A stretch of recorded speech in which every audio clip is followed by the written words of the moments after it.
Hello दोस्तों, आज मैं बात करने जा रहा हूँ खेल खेल में सीरीज़ के बारे में। वैसे तो इस सीरीज़ का नाम फिर आया बांकेलाल सीरीज़ होना चाहिए था, क्योंकि ओरिजिनल आरसी के अंडर जो बांकेलाल की जो न्यू कॉमिक रूप में जो आखिरी कॉमिक आई थी वो थी अनोखा चोर, जिसके बाद आनी थी सर्व मनोकामना सिद्धि। लेकिन ओरिजिनल आरसी के अंडर अनोखा चोर के बाद बांकेलाल की कोई न्यू कॉमिक नहीं आ पाई।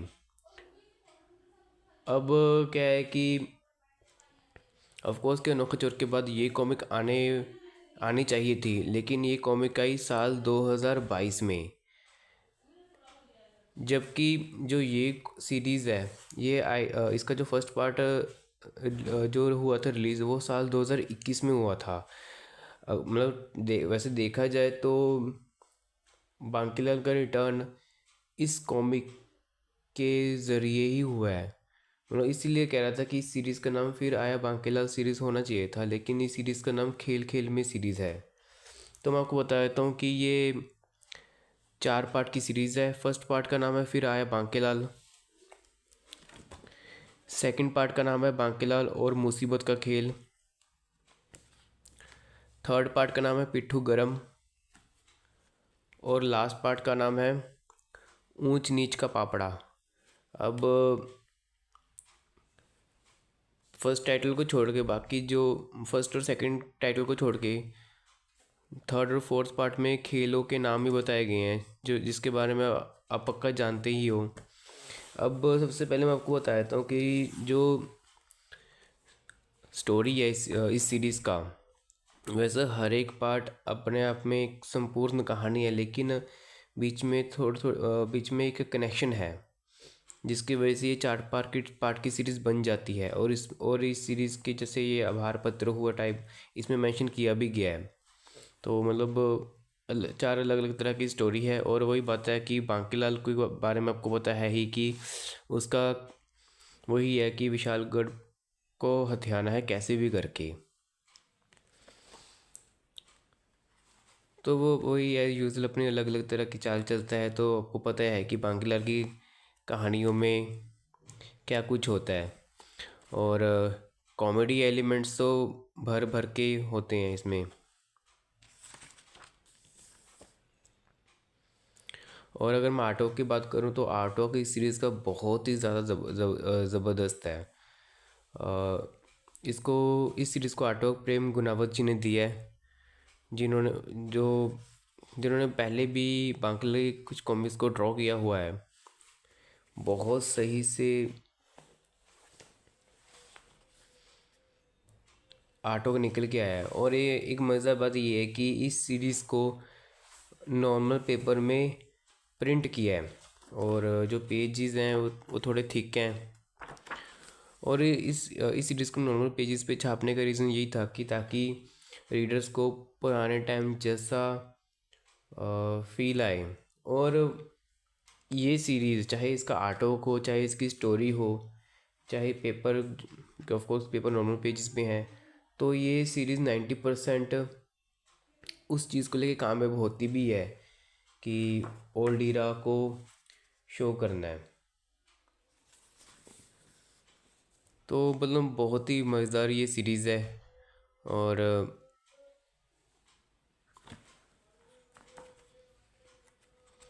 चलो, फर्स्ट कहानी जो पहले पार्ट की जो कहानी है वो तो एक अलग टेक्स वो एक अलग चीज़ टेक करती है, मतलब एक अलग डायरेक्शन में चलती है। लेकिन हाँ, कहानी के अंत में जैसे यहाँ पे लिखा होता है समाप्त, फिर इसके अगले पेजेस पे ये 2 रहस्यमय कैरेक्टर बताए जाते हैं। और यही 2 कैरेक्टर की वजह से ये पूरी 4 पार्ट की जो सीरीज़ है, यही 2 कैरेक्टर की वजह से 4 पार्ट की सीरीज़ बन जाती है। तो फर्स्ट पार्ट ये है, सेकंड पार्ट मुसीबत का खेल। अब स्टोरी तो मैं बताऊंगा नहीं भी कैसा क्या नहीं, पर हाँ आपको ये बता देता हूँ कि जो ये 2 कैरेक्टर हैं ये बांकीलाल से मिलते हैं। और ऑफ कोर्स कि ये बांकीलाल के इरादों के बारे में जानते हैं ही। तो ये किसी तरह बांकीलाल को अब बोलते हैं कि अगर तू हमारे साथ 3 तरह के खेल खेलेगा तो तेरी जो सबसे प्रबल इच्छा है वो पूरी हो जाएगी। तो बस बांकेलाल के बारे में आपको पता है ही कि बांकेलाल उनके साथ खेल खेलने को तैयार हो जाता है। तो पहला खेल इस पार्ट में होगा, सेकंड खेल अगले पार्ट में, और लास्ट खेल लास्ट पार्ट में। तो बस वही आपको पता है बांकेलाल की किस्मत के बारे में कि जब भी कुछ होता है, किसी का बुरा करने की सोचता है तो किसी और का भला ही हो जाता है।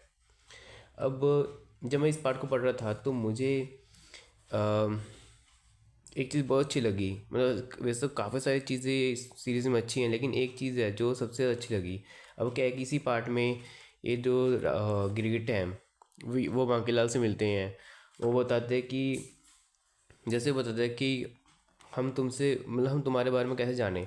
तो एक फ्लैशबैक सीक्वेंस है कि जब देखो, अनजाने में तुम सिंह को पकड़ने के लिए जान फेंक रहे थे, तो अनजाने में तुम उसे छू गए थे। अब यहाँ पे ये चीज़ बताई गई है कि बांकीलाल का पैर गिरगिट की पूंछ में पड़ गया था। जब मैंने ये सीक्वेंस पढ़ा तो एकदम से मैं सोचा कि चलो एक बार, क्योंकि ये sequence of course 21st part में टेक प्लेस करता है, तो मैं ऐसे सोचा कि क्या ऐसा कुछ सीन था। तो ये वही सीन है कि बांकीलाल शेर को पकड़ने के लिए जाल फेंकता है और उसके ऊपर जाल फेंकता है और पीछे झाड़ी है, और यहाँ पे वाकई में उस गिरगिट की पूंछ है। तो मुझे ये डिटेलिंग बड़ी अच्छी लगी कि इन लोगों ने इस चीज़ के ऊपर ध्यान दिया है कि इससे कनेक्टिविटी बनी रहती है।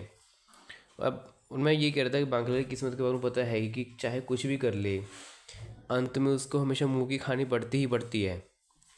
तो बस इस सीरीज़ में भी वही कुछ होता है, और ये चीज़ का भी रहस्य बना हुआ है कि जो ये गिरगिट और गिरगिटी हैं, ये क्यों बांकीलाल की मदद करना चाहते हैं, कि क्या ये वाकई बांकीलाल को राजा बनाना चाहते हैं, या फिर इन लोगों का कोई पर्सनल कोई मकसद है।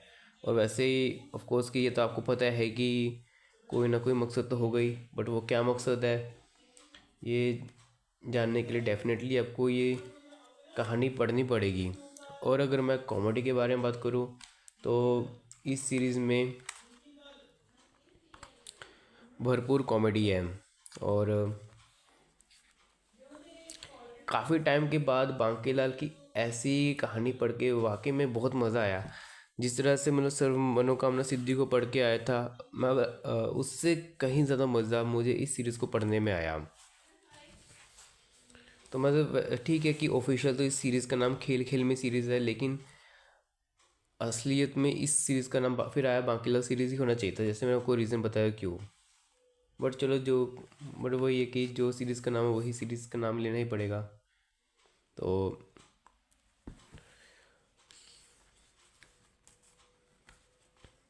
आर्टवर्क के हिसाब से तो फुल पैसा वसूल सीरीज़ है। स्टोरी के हिसाब से 90% पैसा वसूल सीरीज़ है। 10% वो थोड़ा ऑफकोर्स कि थोड़ा बहुत ऊपर नीचे होता ही है स्टोरी के मामले में।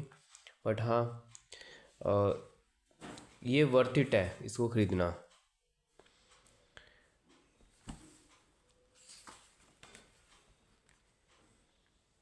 आर्टवर्क इसकी सबसे बड़ी पकड़ है इस सीरीज़ की। बहुत सॉलिड आर्टवर्क दिया है इस सीरीज़ में। हाँ ठीक है कि मॉडर्न टाइम में जैसे दूसरे आर्टिस्ट होते थे बसंत पांडा और शायद सुशांत पांडा, उनके भी आर्टवर्क अच्छे थे, लेकिन अच्छे रहते बांकीलाल किए। बट उनसे ज़्यादा अच्छे आर्टवर्क प्रेम गुनावत जी के रहते हैं, क्योंकि इन्होंने पहले भी बांकीलाल को ड्रॉ किया हुआ है। और ऑफ कोर्स कि बेदी जी के जैसे तो नहीं आर्टवर्क होता, लेकिन हाँ उनसे कम भी नहीं होता। मतलब क्या है कि लेवल जो होता है ना, 19-20 का फ़र्क है भाई। अगर बेदी जी का आर्टवर्क बांकीलाल के 20 है तो ये 19 है। मतलब क्या है कि हाँ, जैसे बोलते हैं कि नियर एक्यूरेसी वो प्रेम गुनावत जी के आर्टवर्क में मिलती है बांकीलाल के लिए। तो वही है कि बांकीलाल की मॉडर्न कॉमिक्स को भी प्रेम गुनावत जी को ही बनाना चाहिए।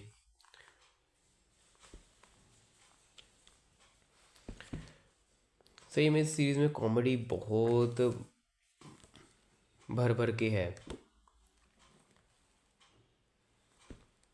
बस लास्ट में यही कहूँगा कि अगर आप बांकीलाल के फ़ैन हो तब तो आपको डेफिनेटली ये सीरीज़ ख़रीदनी ही चाहिए। किसी प्रकार से आपको ये सीरीज़ मिस नहीं करनी चाहिए।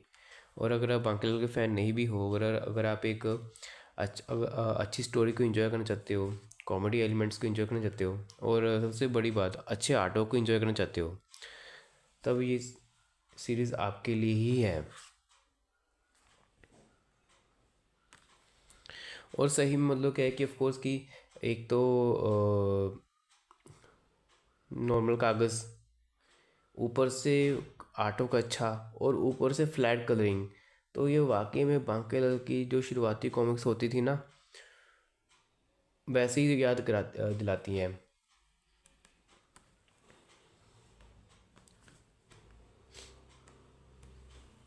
बस वो ये कहूँगा कि अगर आप बांकीलाल के फ़ैन नहीं भी हो तब भी आप इस सीरीज़ को आराम से खरीद सकते हो। फुल पैसा वसूल सीरीज़ है, और आप बिल्कुल भी बोर नहीं होगे इस सीरीज़ को पढ़ के। तो ठीक है दोस्तों, आज की वीडियो के लिए सिर्फ इतना ही। मिलता हूँ नेक्स्ट वीडियो में। Till then bye and thank you for watching this video.